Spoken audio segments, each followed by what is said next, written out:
dessas, tá? Então não vou te julgar, porque eu também sou dessas.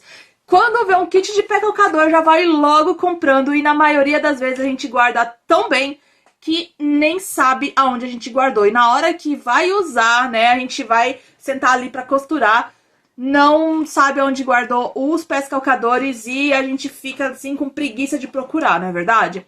Então, pra não ter mais esse problema, eu tenho uma mega dica pra você. Você pode separar os materiais antes de você começar a costurar. É justamente isso que eu faço. Eu pego uma cestinha, tem aqui, essas cestinhas aqui, né? Mas aqui em cima na prateleira tenho outras cestinhas que eu pego e separo pra mim fazer meus projetos. Então, se eu tô com um projeto na cabeça, eu anoto num papel, já pego, passo a mão na cestinha, pego os retalhos e os tecidos que eu vou usar, coloco ali dentro, já tenho o papelzinho que eu anotei que projeto que eu quero, coloco ali, coloco na cesta ali em cima na minha prateleira. E aí, quando eu vou sentar na máquina, né, pra mim confeccionar meus projetos, aí eu pego aquela cesta, olho no meu papelzinho e falo, ah, preciso pegar isso, isso e aquilo.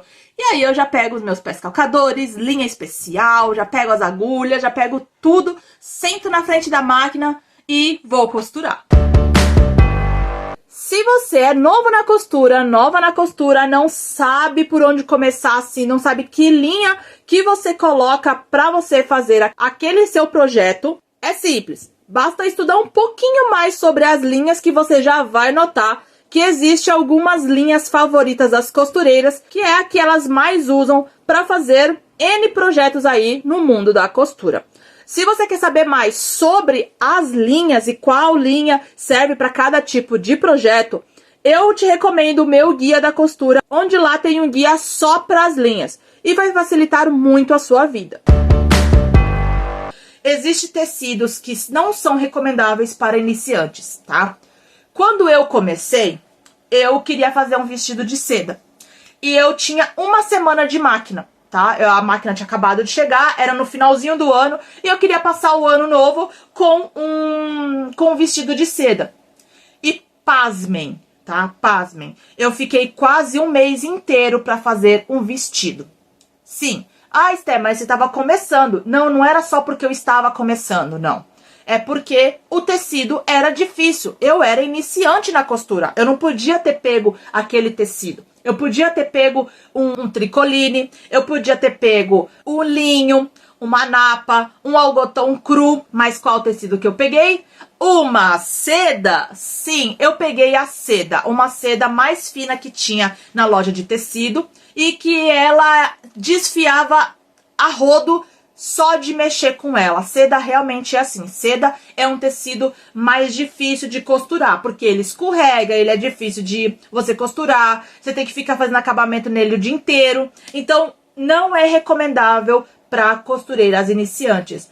Então, Esté, qual tecido que não é recomendável para iniciante? Eu já fiz um vídeo falando sobre isso e eu vou deixar aqui na descrição para você, tá bom? A costureira iniciante já passou por isso, de regular a máquina errado e dar tudo errado na costura porque regulou a máquina errado. Então é normal isso, não se preocupa, faça teste de costura que eu tenho certeza que você vai passar por essa fase. Sim, se você comete esse erro, já para e já começa a fazer o zigue-zague, sim, em vez do ponto reto, porque o ponto reto ele vai saindo da trama, ele não tem um arremate. Entendeu? Então, não faça o ponto reto em tecido que desfia. Aqui no canal eu já tenho um tutorial falando sobre os pontos para tecidos que desfia. E também já tenho algumas aulas ensinando você a fazer os acabamentos em tecidos leves e tecido que desfia. Eu vou deixar aqui no box de informação para você. Bom, criar atalhos para costura é não passar direito a linha na agulha, costurar com a máquina suja só porque é só uma costurinha rápida, esse tipo de coisa assim, entendeu? Então, não crie atalhos na hora de você costurar. Por quê? Porque isso pode prejudicar tanto o desempenho da sua máquina, além de desregular a sua máquina e até quebrar algumas peças dentro da máquina. Então pode ser que sua máquina pare de funcionar por algum desses motivos. Então não crie atalhos para a sua costura.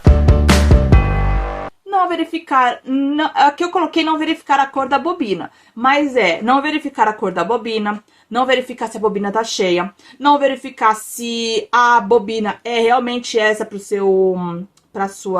a linha da bobina é a que você deve costurar o seu tipo de tecido. Então, são, assim, as coisas, tudo que engloba a bobina, ok? Então, se você vai costurar, trocou o carretel de cima, beleza, tudo bem, trocou o carretel de cima, mas esqueceu de verificar lá a bobina, é um erro muito drástico para sua costura. Por quê? Porque você só vai se tocar, você só vai lembrar de trocar a bobina depois que você fez a primeira costura lá. E sabe-se lá qual é o tamanho da costura que você vai fazer primeiro, certo? Então, antes de você começar a fazer a costura, verifica a bobina.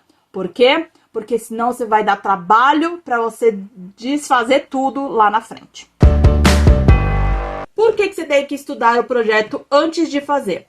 Porque se você estudar qual é o molde, tudo bonitinho, saber ali quais são as linhas que você vai usar, separar todo o projeto, já colocar ali a tesoura para papel, a tesoura para tecido, enfim, verificar tudo e estudar o seu projeto como um todo, para quando você começar a fazer o seu projeto, você não errar em nada. Então, geralmente as costureiras fazem o quê? Já pega o projeto, coloca ali, corta ali, faz a costura e acabou. E para quem está começando na costura criativa, eu tenho como obrigação de alertar você que estude o projeto antes de você fazer o projeto de costura em si, ok? Caixas, gaveteiros, organizadores, potinhos, cestinhas, enfim. Um dos maiores erros de toda costureira é jogar os organizadores no lixo porque não sabe remanejar de um lado para o outro. Então, tem uma ideia aqui para você. Quando você não saber o que fazer com seus organizadores, deixa eles ali no cantinho, porque uma hora eu tenho certeza que você vai precisar. Conforme o seu cantinho de costura vai se transformando num mega ateliê, porque eu sei que esse é o seu sonho, e eu sei que você vai conseguir, é só não desistir e não parar no meio do caminho, viu? E nesse crescimento você vai precisar saber organizar tudo muito bem, porque conforme o seu cantinho de costura vai se transformando num mega ateliê, vai crescendo, você vai precisar sim saber onde tá cada coisinha. Por quê? Porque vai ser um lugar maior, para quando você sentar ali na frente da máquina, você já olha assim e fala, preciso disso, disso, disso, disso, e aí coloca na frente da máquina e começa a costurar.